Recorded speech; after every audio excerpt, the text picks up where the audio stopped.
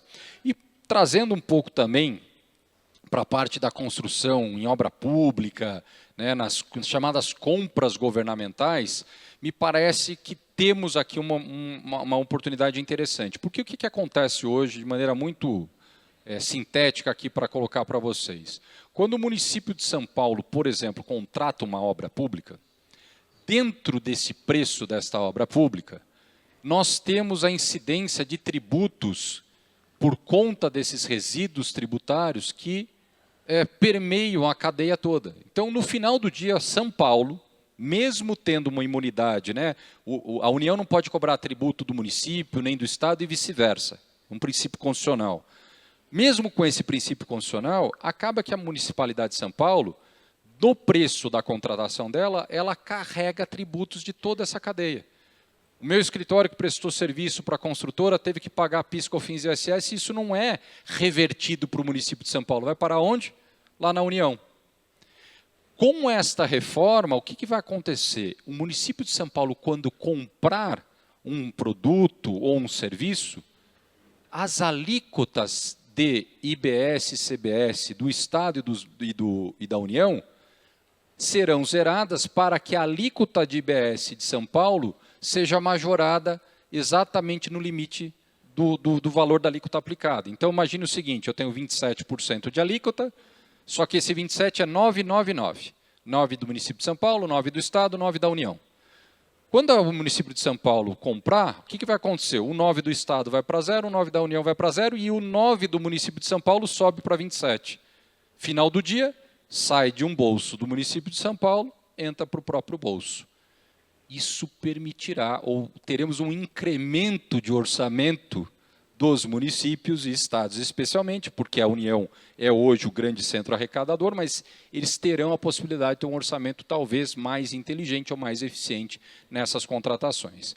Então, dentro do prazo que foi me colocado aqui, eu queria trazer esses 3 pontos, né? Primeiro, mudança de mindset em relação à precificação.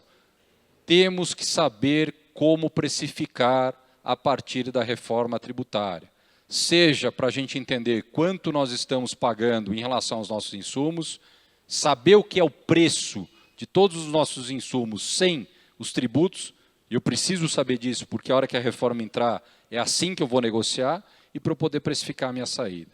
Segundo ponto, identificar dentro da nossa equipe, permear esse conhecimento, de ampliar essa discussão dentro das empresas para que todos que estejam envolvidos, desde os de suprimentos, novos negócios, orçamentista, engenheiro, consigam entender essa nova dinâmica de tributação, porque é a nossa nova realidade. E terceiro, que a gente vai ter uma melhoria de cenário em relação a essas discussões que nós temos hoje, intermináveis, que vão e voltam, né, e que me parece que a gente possa ter algumas oportunidades. E aqui deixo meu último pensamento para vocês. Tudo isso só vai ser possível se efetivamente nós tivermos uma aplicação correta desta reforma tributária.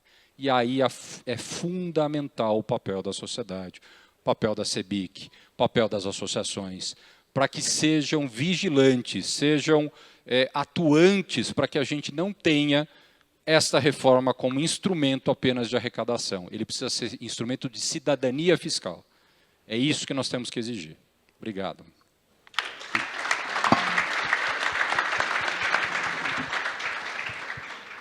Celso, vou abusando do espaço que você me deu aqui, vou seguindo em frente aí. Ok. Bom, vamos ouvir agora um pouco o Caio. É isso. Deixa eu falar, eu não sou o Celso, não. Eu sou o Eli Vertain, tá? Né? É que eu fiquei com 5 anos a mais e não estou com aquele cabelo branco todo, tá? Mas, Caio. Bom, boa tarde a todos. Primeiro, parabenizar aqui em nome do Renato, né, da CEBIC, um fantástico evento, né, para variar, a CEBIC sempre ampliando, né, a sua capacidade de agregar, e também parabenizar aqui todos os membros aqui da mesa, e falar um pouco sobre a reforma, algumas reflexões, pegando na linha do Rodrigo.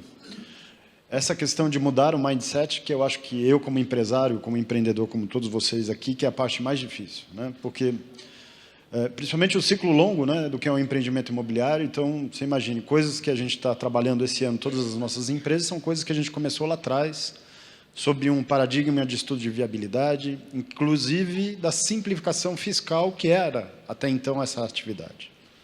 Então, o esforço que a CEBIC fez e as demais entidades fizeram foi a gente ter um pouco de respiro para justamente entender esses preços variáveis que a gente vai ter, para se preparar e se antecipar como vai ser o novo, né, desenvolvimento dessa indústria que é tão importante para a nossa sociedade.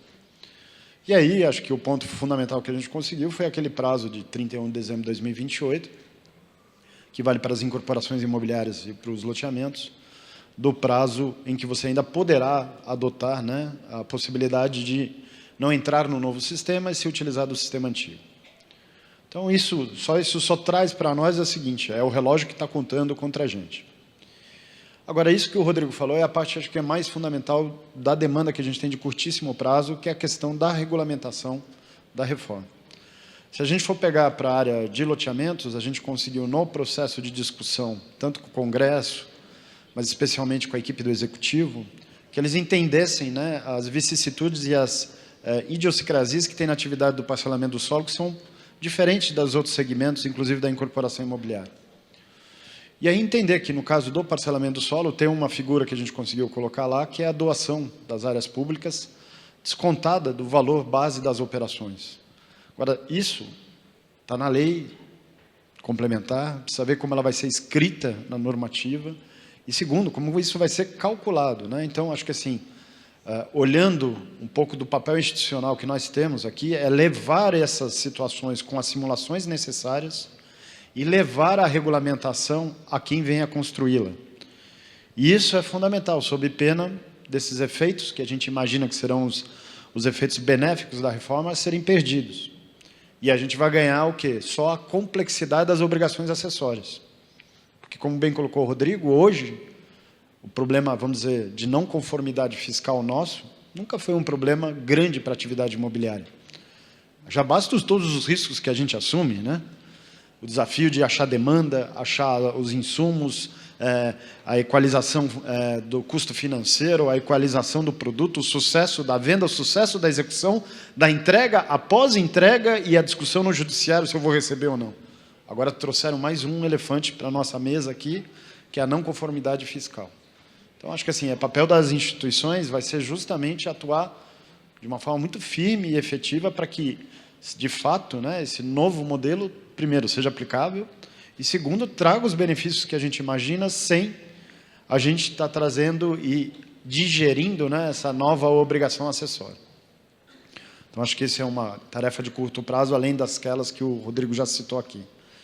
Eu acho que o setor cada vez mais tem se organizado do ponto de vista de dados, né? Estou vendo aqui a Ana Maria Castelo, Luiz Fernando, entre outros aqui, que a gente poderia citar, que fazem um papel fundamental de a gente estratificar a geração de riqueza desse setor, não só a geração de empregos, mas a geração de riqueza, o quanto que é o ciclo de indústrias que a gente movimenta, o quanto nessa confusão, né, de guerra tarifária mundial agora que a gente está vivendo, o quanto isso a gente pode ser um setor que eventualmente proteja, né, no sentido do desenvolvimento econômico e social a nossa economia, e como isso deve ser conduzido da melhor forma.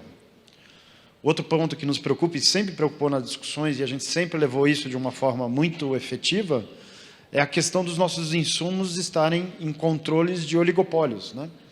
Então, a gente pega a atividade toda nossa, né? Cimento, aço, petróleo e outros agregados, eles são extremamente concentrados. Como é que vai ser o comportamento dessa indústria?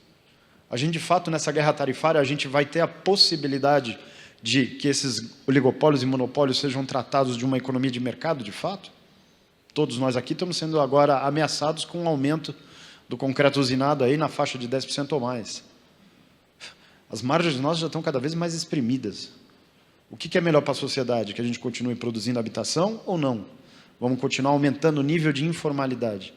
Se a gente for falar na área de parcelamento do solo, o que a gente sempre faz é investimento em infraestrutura. Se esse setor não continuar contribuindo como ele contribui, quem que vai substituir? O poder público não tem capacidade. Os poderes concedentes na área de saneamento estão vendo aí o esforço que tem que ser feito. tem que buscar recursos privados para poder suplantar as necessidades de investimento. Então, são coisas que a gente tem que trazer para a mesa, porque o momento é agora. Então, isso que o Dias acabou de colocar, que é a questão de a gente entender de fato o que é preço das coisas que a gente compra dos nossos insumos e o que é tributo, e como isso vai ser tratado, se de fato aqueles estudos dos resíduos que a gente fez vão ser confirmados, né, na hora que isso vier, ou mesmo que antes que isso venha a mercado, que a gente tenha a capacidade de conversar com essas outras indústrias, para que a gente tenha uma discussão correta disso, para que a gente tenha uma apropriação correta desses, vamos dizer, ganhos e perdas, né, para que o setor continue a se desenvolver. E também, para eu continuar nisso e só colocar mais uma pimenta, e também trouxeram agora mais um problema para nós, que é a questão da reforma do imposto de renda, né? Ou seja, e aí é triste, porque assim, é louvável a questão do reajuste da tabela do imposto de renda na pessoa física, que não é deste governo, é de todos os governos, mas da onde virá o dinheiro para suplantar esse valor? Então, quer dizer que são só 141 mil super ricos que arrecadam mais do que 50 mil reais, porque resolveram ser empresários, já recolheram o tributo, seja no regime que ele tiver real ou presumido na sua empresa, e aí ele já recolheu esse tributo. Não é que ele está sendo equiparado de uma forma diversa de um profissional liberal ou de um seletista, não. Ele já correu o risco lá. Se ele está tendo a capacidade de distribuir um resultado aqui, é porque ele teve algum resultado lá. E a lei não fala, na questão da justiça fiscal e tributária, da neutralidade. Ué, se a gente vai falar de neutralidade, então vamos falar em reformar o imposto de renda da pessoa jurídica. Mas o governo foi muito hábil. Foi. E a gente tem que tirar o chapéu que, de fato, o projeto é muito bem, vamos dizer, bem vendido na narrativa, né? Então, você sai falando que são só 141 mil contribuintes. Não são. Se eu for fazer uma pesquisa aqui, quase todos aqui que são empresários vão levantar a mão e já estão nessa faixa dos super ricos. Só que todos esses empresários põem o risco do seu patrimônio todo dia porque ele resolveu empreender. Então vamos parar, o Brasil não é um lugar para empreendedores? Então tá ótimo. Vamos virar todos rentistas? Vamos. Então acabou. Ninguém mais vai pôr o seu no risco de identificar demanda, de brigar com o terrenista, de enfrentar fila no licenciamento, de chegar na caixa e não ter recurso, de ter distrato, de ter vícios construtivos. Não, calma, que é o país das maravilhas. É 15% ao ano de Selic, porque ninguém tem responsabilidade fiscal, e esse é o setor que vai pagar, porque agora ele recebe demais e precisa resolver um problema de isenção. Mas esse é outro bode que nos colocaram na sala, e eu vou usar a frase, né, que o nosso presidente lá do Secov sempre coloca: eu só queria fazer uns lotinhos, ele só queria fazer uns predinhos, e outros só queriam fazer investimento em infraestrutura. Vamos ver se a gente consegue, né? Obrigado.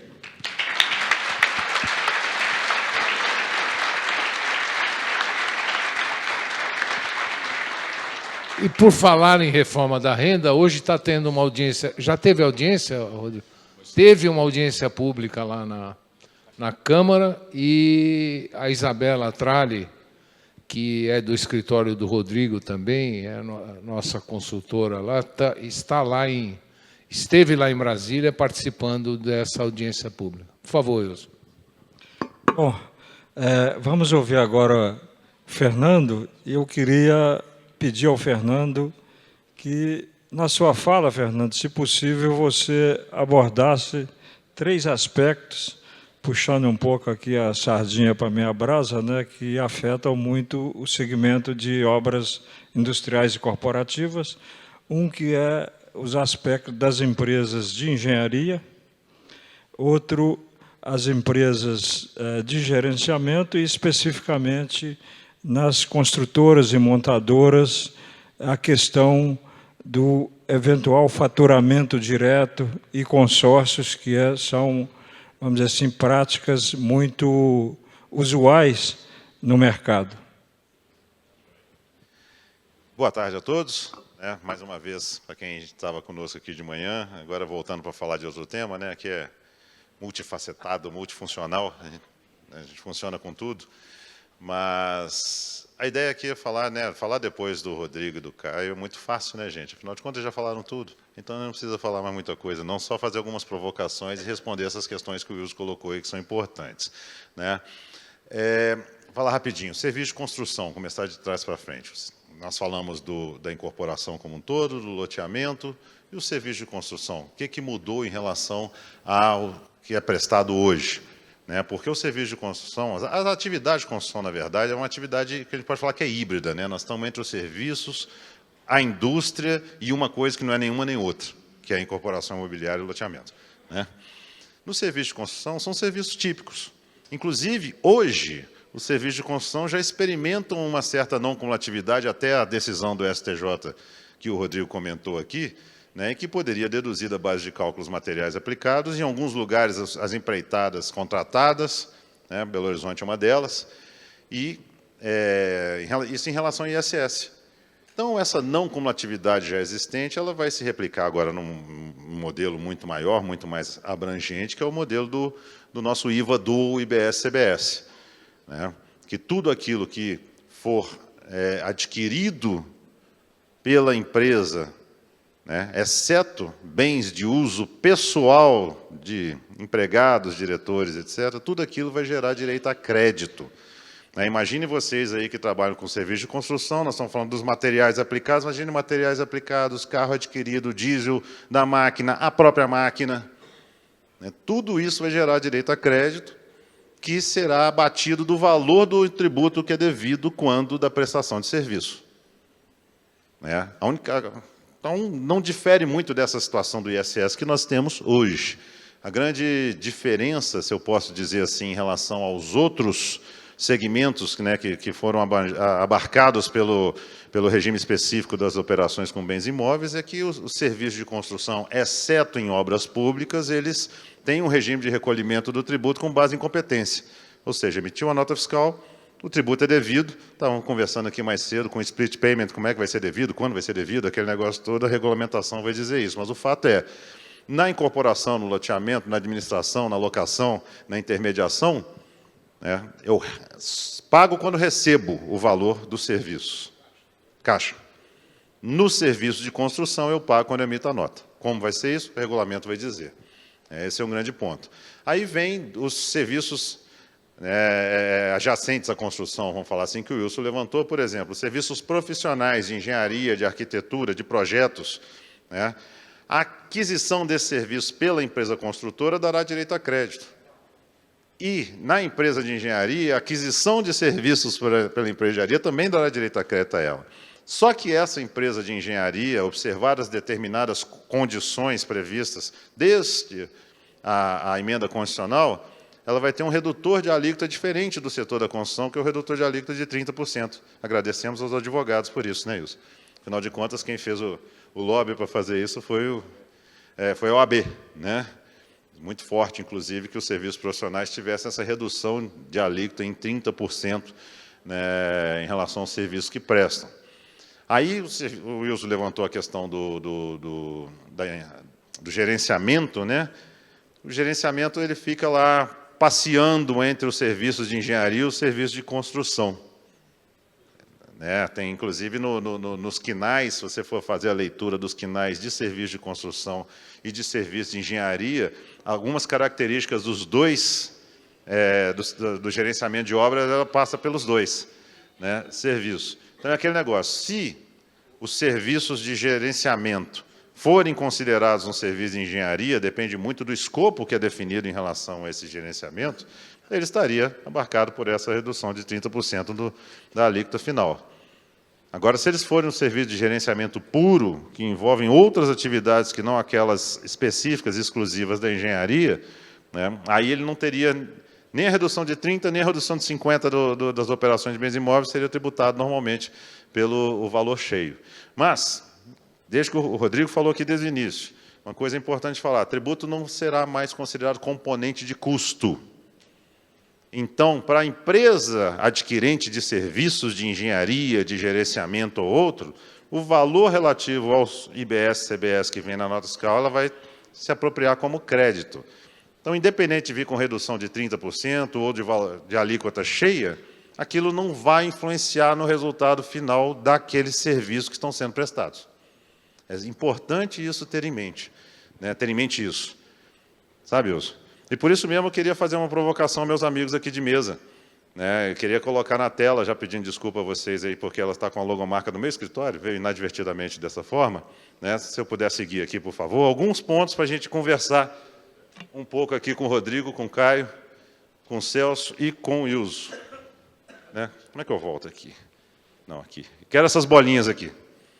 Essas bolinhas eu chamo de bolinhas do caos, que toda vez que eu coloco para conversar sobre isso, eu mudo. Entra alguma coisa, ou sai outra coisa, mas a ideia aqui com vocês não é chegar na conta final, mas é começar a pensar em algumas situações práticas que a reforma tributária vai interferir diretamente no nosso dia a dia. Para começar falando aqui do lado esquerdo, aí, vocês estão vendo aí lucro presumido e tributação sobre a folha com uma faixa separando essas bolinhas das outras. Por quê? Porque essa advertência é importante. Todo mundo nos pergunta, né, Rodrigo? E lucro presumido, eu pago 6 ponto tanto, 4, não sei o quê. Lucro presumido e tributação sobre a folha não são objetos da reforma. Nem da renda que o Caio comentou aqui em relação aos dividendos e o imposto de renda mínimo, que eles chamam lá. Então, não se discute lucro presumido, não se discute tributação sobre folha. Deveria ter uma reforma da renda, uma reforma da folha que cuida disso. Mas o que nós tivemos até hoje, na verdade, sobre a folha, por exemplo, foi o fim da desoneração. É o contrário, é para arrecadar, não é para reformar. Né? Mas nós temos outras questões todas que envolvem as nossas operações com bens imóveis. Vocês estão vendo aí, redutores de alíquota que nós temos que aplicar, 50% no caso incorporação, incorporação, loteamento, intermediação, construção e administração, e 70% no caso de locação. Redutores de base de cálculo, nós temos redutor social, né, que é aplicado no caso de incorporação e loteamento e locação, quando no caso de incorporação de imóveis residenciais, loteamentos residenciais e locações residenciais, há um redutor fixo na base de cálculo do tributo. Tem que calcular isso, como é que vai ser feito. O regime de recolhimento, eu já falei com vocês, caixa ou competência, ficou caixa para a grande maioria, exceto por serviço de construção, que hoje já é um regime de competência, e os serviços de construção privados, na obra privada, da obra industrial, né, da obra comercial, vamos falar assim, da obra privada. Mas da obra pública continua caixa como é hoje. Né? Os condomínios. O condomínio entrou lá dentro dos regimes... ele não está dentro dos regimes específicos das operações com bens imóveis, mas, na parte geral da lei complementar, há uma opção que permite o condomínio optar por ser contribuinte ou não, a grosso modo, né? Tem uns detalhes lá, mas a grosso modo é isso, permite o condomínio ser contribuinte ou não do IBS-CBS. Por quê? Porque, por um condomínio não residencial, o pagamento do valor do condomínio, se tiver a incidência dos tributos, IBS, CBS, gerará direito a crédito para aquele escritório que está dentro daquele condomínio, para aquele galpão, aquela indústria que está dentro do parque logístico, ou o que for. Né? Rateio de despesas, eu coloquei um ponto aí interessante. Hoje a gente trabalha muito com rateio de despesas entre a incorporadora, a empresa-mãe e as SPS, por exemplo, em relação à atividade de escritório, almoxarifado, compras e por aí vai. Eu falo muito isso, que o rateio de despesas, ou a incorporadora mãe, falando assim, ela pode se tornar um centro integrado de serviços para as suas SPS. Agora vamos ver se a SPE vai sobreviver depois da reforma da renda, né? Porque um dos pilares da SPE hoje, além do RET, é a distribuição de dividendos aos investidores, pessoas físicas, no caso. Até porque a reforma da renda que está sendo discutida, importante um parênteses, é só para a distribuição de dividendos para pessoas físicas. Jurídicas ainda não, mas tem alguma questão aí discutida. Obras por administração, aí em cima, a gente estava falando de contratos que estão sendo firmados hoje, né? Como é que elas ficarão, aquelas de preço médio garantido, esse tipo de obras, assim, como é que... quais serão os efeitos desses contratos firmados agora, pós-reforma, como é que ficaria? SPS, CP e consórcio, também há uma disposição que essas figuras podem optar pelo regime, ou o consórcio líder, SPE não, desculpa, mas SCP e consórcio podem optar pelo regime, né, ou a empresa líder ser a contribuinte sozinha, por exemplo, no caso do consórcio, você falou, viu, Wilson? Isso pode acontecer. Aí, na formatação do consórcio, a participação de cada um dos consorciados, vamos falar assim, né? Tem que ver qual será o efeito tributário, como é que isso deve ser planejado de forma a ser melhor distribuído, para que o consórcio faça a opção de tributar nele ou tributar na empresa líder, por exemplo, né? Créditos de insumos, a gente vai ter que definir, trabalhar nossa base tributável. Corretagem em parceria é uma disposição que prevê que o pagamento do imposto, quando a corretagem em parceria, por cada corretor parceiro. Isso vai ter reflexo, vai ter alguma questão em relação ao nosso tratamento com os corretores todo dia. Distratos vai ser considerado, um distrato vai ser considerado como uma devolução, como se fosse uma devolução de uma mercadoria. Só que a diferença é que o nosso bem, especialmente o bem imóvel, não é uma mercadoria simples. Não estou falando de um microfone ou de um pointer aqui de tela. Eu já paguei parte desse imposto por caixa. E já tive uma parte ou não do custo daquela obra, vai depender muito da etapa da obra estar. Vai ter o CIB, o Cadastro Imobiliário Brasileiro, o CPF dos imóveis, ou CNPJ dos imóveis, que isso vai ter impacto direto na formação do redutor de ajuste ou de outras questões que nós temos. FAR, Minha Casa Minha Vida, faixa 1, que é um serviço de construção, igual eu falei agora, como é que ele vai ficar? Eu só estou colocando perguntas, tá, gente? Até porque não tem tempo, meu tempo já acabou há muito tempo, mas eu estou colocando aqui para a gente discutir com os amigos. Recuperação de centros históricos, há uma disposição específica, né, na legislação sobre isso. Serviços profissionais, já falei. Reequilíbrio de contratos públicos e privados, né? O contrato foi firmado com a tributação atual, a partir de 1º de janeiro de 2027, vira tributação nova. E aí? Como é que eu faço? Tem que preocupar com isso agora, porque senão, se eu for preocupar lá na frente, às vezes eu não consigo esse equilíbrio. O próprio RET.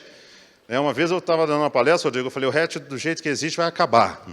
As pessoas quase me bateram. Quase apanhei lá. E o RET, do jeito que ele existe, ele vai acabar, gente. Porque o RET, o que é que compõe o RET? Imposto de renda, contribuição social, que não fazem parte da reforma, e PIS e COFINS, que fazem. Então, o RET, da forma que ele existe hoje, vai acabar. Vai continuar o RET? Vai, só com o imposto de renda e contribuição social. Tá? A transição, caótica transição, assunção de obras, andamentos simples e meio. Agora, como meu tempo acabou, acho que nós temos um tempinho para debate, não é isso? Né? Eu queria só colocar umas coisas, mas já passando para os amigos aqui, para a gente conversar sobre alguns pontos aqui, de conclusões e reflexões, né? E queria que vocês falassem, por favor, sobre esse tipo de coisa. Rodrigo já falou, nós estamos numa mudança de paradigma, de faturamento para não cumulatividade. Né? Nós estamos acostumados a faturou, pagou, acabou. Agora não, faturou, vou calcular quanto eu vou pagar. Ou eu, ou o sistema, ou seja quem for. Né? IBS e CBS não irão compor o custo de materiais e serviços contratados, isso faz uma diferença danada na precificação, como falado aqui também pelo Rodrigo e pelo Caio. Né? Qual será o comportamento dos preços relativos dos insumos? Será que o nosso fornecedor ele vai tirar o tributo antigo, o IPI, o ICMS, o PIS e COFINS, e colocar o IBS e CBS, ou ele simplesmente vai pegar o preço dele e jogar lá o IBS e CBS? Né? Incentiva a produtividade. Nós temos aí uma oportunidade gigantesca de ter maior eficiência e industrialização off-site, e mesmo in-site no nosso setor. Né? Porque hoje o nosso setor não industrializa porque é caro. Caro por quê? Porque tem tributo embutido ao resíduo que o Rodrigo falou.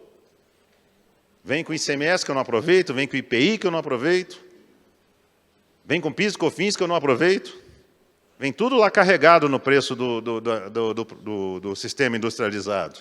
Agora não, como ele não vai compor o custo dos materiais e serviços, inclusive no caso do sistema industrializado, eu tenho uma tendência a incentivo à produtividade. Vai intervir na capacidade financeira, análise de crédito do comprador? A Caixa Econômica Federal ou um banco qualquer, quando vai fazer a análise de crédito do meu comprador, do meu cliente, vai considerar o preço do imóvel e a renda dele, ou o preço do imóvel mais tributos, que hoje são calculados que serão calculados por fora de responsabilidade dele? Isso vai mudar a forma que ela vai analisar, já que está calculado por fora? E, finalmente, uma reflexão sobre a complexidade da transição, redutor de ajuste, esse tipo de coisa. Eu acho que eu devolvo a palavra para os amigos aí com isso aí na tela, para a gente conversar um pouquinho sobre esses temas. Muito obrigado.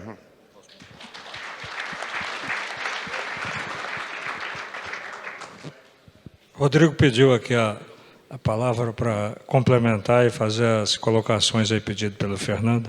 Ótimo. Primeiro, parabenizar o Caio e o Fernando aí pelas exposições. Você vê que tem muita coisa aqui para a gente pensar, né? Eu vou ouvindo aqui também, vou pensando, repensando assuntos aqui também. Eu acho que tem um ponto que o Fernando trouxe, que eu comentei inicialmente, eu acho que é importante a gente tentar trazer aqui um exemplo sobre isso, que é a questão do crédito na cadeia, essa história do redutor. Existe diferença do redutor de 50 ou o redutor de 30, que a gente trouxe aqui, né, para o serviço de engenharia ou o serviço de construção? Aonde isso? Quando esses redutores efetivamente significarão menor recolhimento de tributo? Somente naquela operação em que é feita com o consumidor final. Vou explicar isso para vocês. Isso é muito importante para a gente entender. Quando a empresa de cerveja, vou pegar este exemplo, contrata uma construtora ou um engenheiro para prestar um serviço para ela, tanto faz se o redutor é de 50 ou de 30 para ela. Por que isso? Porque para ela interessa, em termos de preço final, de tributação final, a alíquota que vai incidir sobre a cerveja na venda ao consumidor final. Vamos olhar? Ela vai contratar a construtora que vai pagar com um redutor de 50%. Vamos assumir aqui que a alíquota final vai ser 28%. Então, ela contratou, o preço é 100, ela vai pagar 100 mais 14 do tributo para a construtora. Ok? Então, ela pagou 100 e o 14. Quanto ela vai tomar de crédito nessa operação? Exatamente os 14. Aí ela contratou um engenheiro. Ela vai pagar 100, vou facilitar minha conta aqui. Pagou 20 de tributo. Então, ela pagou 120. Quanto que ela tomou de crédito? 20. Fez diferença para ela, em termos de precificação, pagar o 114, o 120? Não, porque os dois preços foram 100. Ela pagou a construtora 100 e pagou o engenheiro 100. O 20 do tributação do engenheiro virou crédito para ela e o 14 é a mesma coisa. Então, quem tiver no meio da cadeia, essa preocupação de alíquota no meio da cadeia, ela é ilusória. O que vai importar para a gente é a precificação nossa. Daí, de novo, a importância da gente entender a precificação dos nossos produtos, dos nossos insumos. Porque é isso que vai definir a nossa precificação no final do dia. A gente não está acostumado com isso. Esse é o primeiro ponto que eu queria trazer. Segundo, em relação à questão do consórcio.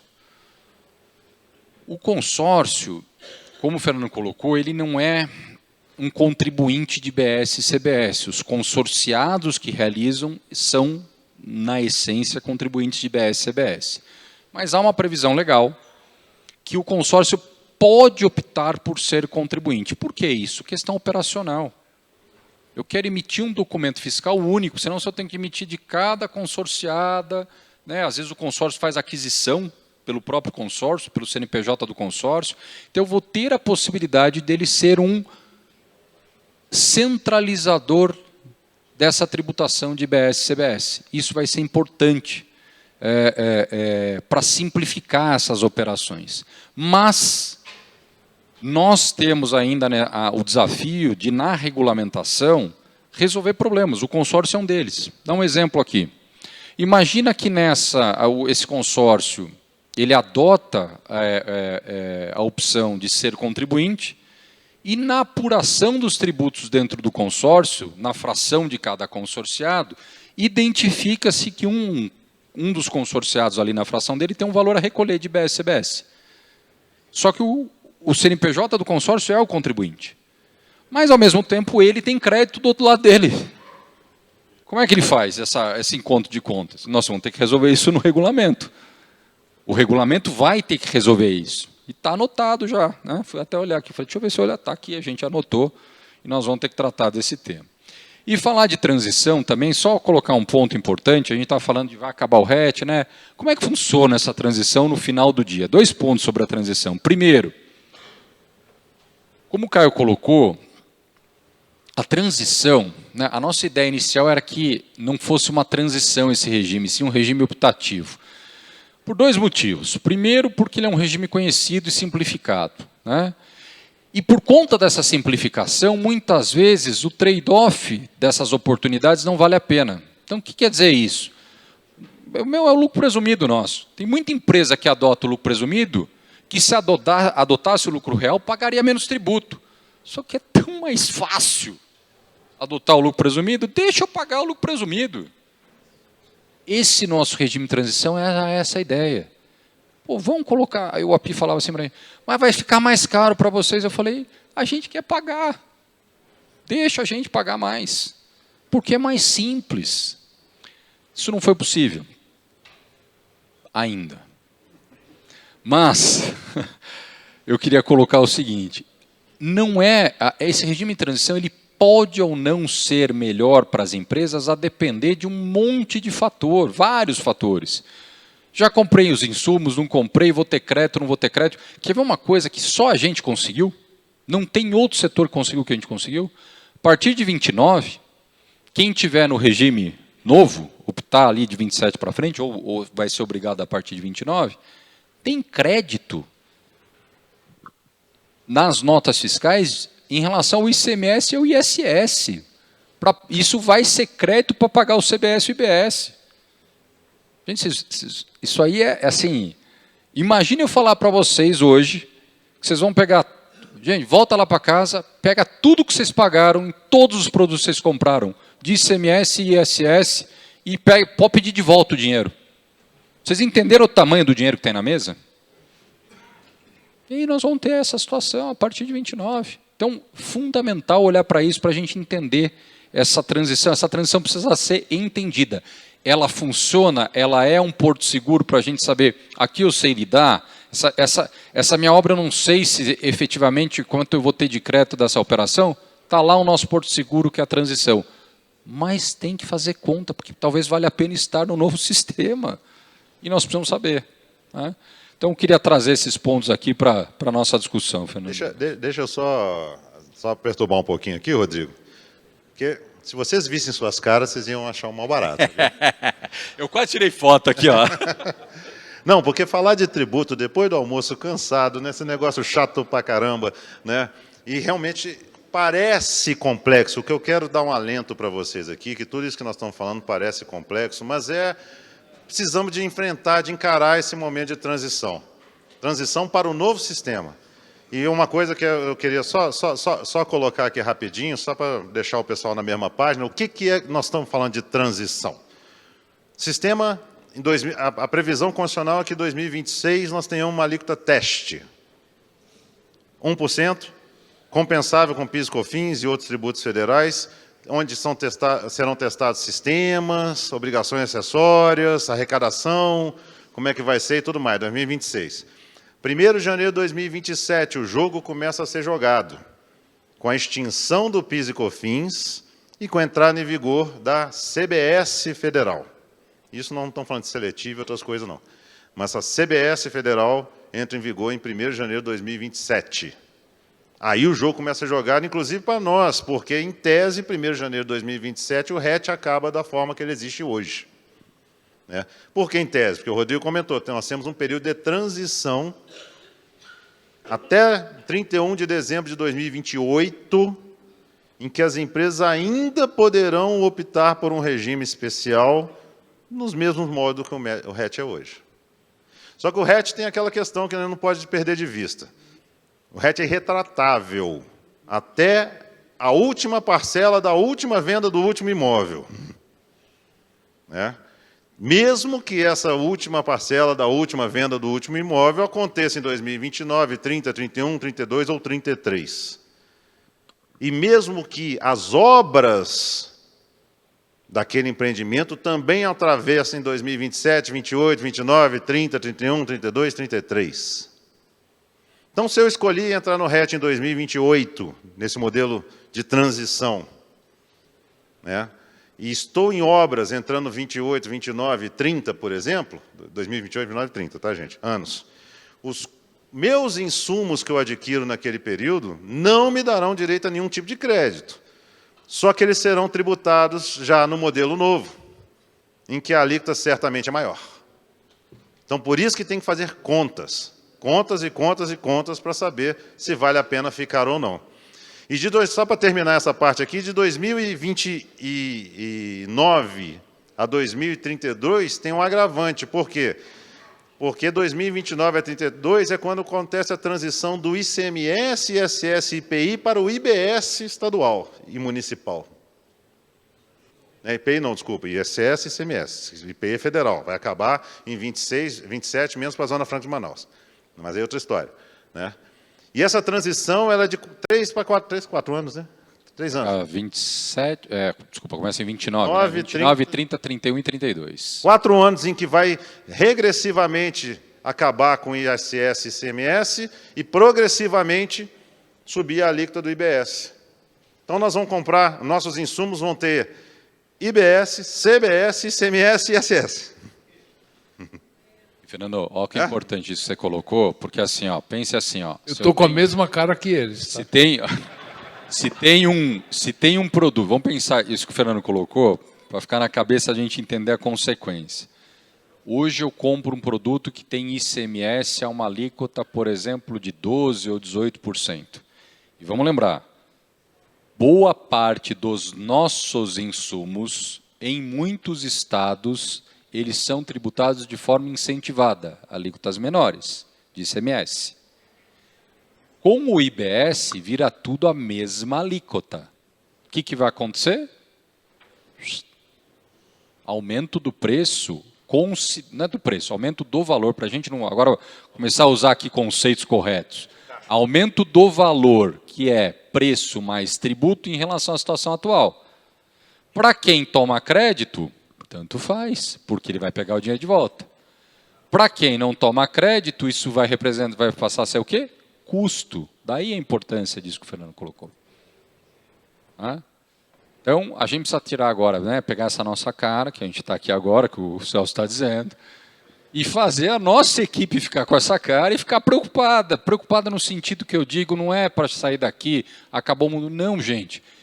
Aqui há uma necessidade de ação, de conhecimento, de entender do que nós estamos falando, de entender as oportunidades e as consequências para as nossas empresas. Mas isso tem que estar na pauta de vocês todas as semanas. Tem que ter essa discussão sobre reforma dentro da empresa de vocês. É uma pauta que tem que passar a fazer parte do planejamento estratégico das empresas de vocês. Ok. Rapidinho, Sabilson. Vocês compram terreno hoje para desenvolver o produto ao longo do ano 2025, lançar em 2026, começar a vender no meio de 26 e construir em 26, e entra 27 e um pouquinho de 28, não é isso? 3 sistemas tributários nesse meio do caminho. Então tem que planejar agora. Já te devolvo aí, Celso, para você encerrar. Eu queria só reforçar um ponto que eu falei aqui na minha fala de abertura. Eu resumiria o seguinte: o nome do jogo é treinamento. Nós precisamos muito de, nas nossas empresas, entender o processo, treinar as pessoas, orientar as pessoas para que a gente busque o melhor caminho. Celso.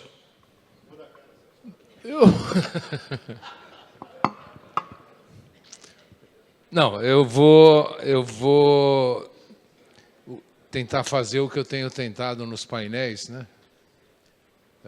Então, eu queria fazer uma homenagem aqui ao Rodrigo Dias, uma homenagem ao Fernando Guedes, uma homenagem ao Eli Vertem. O Eli tem sido um batalhador, faz 5, 6 anos que ele está com essa questão, o Caio também, né?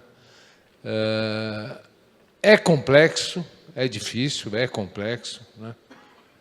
Mas o que eles estão colocando é o seguinte: se nós não nos aprofundarmos no tema, 2027 está aí, 2028 está aí, 2029 está aí. E aí é interessante, né? Porque o Zé Carlos até fez uma homenagem para mim hoje, em relação à Lei 10.931, mas nós fizemos um regime especial tributário faz 21 anos, né? 2004, né? E já vai mudar, né? Ele vai mudar da forma que eles estão colocando. E atentem também para a reforma da renda, tá? Né? Porque qualquer empresário que tenha um faturamento razoável, né? Qualquer empresa que tenha um faturamento razoável, do jeito que eles estão falando e vendendo a reforma da renda, vão estar dentro dos 141 mil. Os 141 mil, eles... Eu vou afirmar uma coisa que é feio fazer, é um engodo esse número, tá? Né? Nós não sabemos qual é o número ainda, né? Mas que é muito mais do que isso que vai pagar essa conta, a gente vai descobrir, a gente vai descobrir. Muito obrigado pela atenção de vocês.